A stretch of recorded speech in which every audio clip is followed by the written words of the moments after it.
Bitta qizlichkamga ajoyib SMS yozdi, o'sha SMSni sizlarga aytib beraman.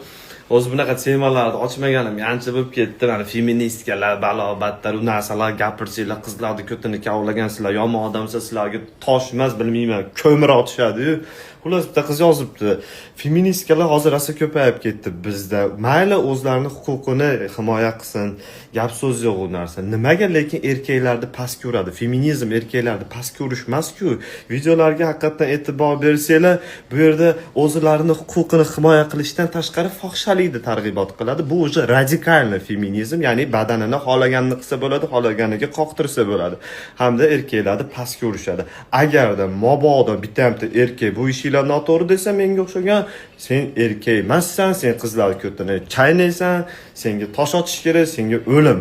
Agar qizlar, noto'g'ri ish qilyapsizlar, qizlar u narsa qilmanglar deb chiroyli gapirsa, bu pick me, bu pick me. Bu feministkalar xohlagan situatsiyasiga xohlagan bir atamalar tavib olib umuman gap bermaydi, lekin erkaklarni past ko'radi. Bir o'ylab ko'ringlar-da shu narsani. O'sha qiz shu fikrni qoldirdi, shu fikrga juda ham qo'shilaman, to'ppa-to'g'ri yozgan. Shunaqa qizlar borligiga xursandman, hali miyasi yaxshi fikrlaydigan, oq bilan qorani ajrata oladigan. To'g'rimi Farid aka? To'ppa to'g'ri. Dagin.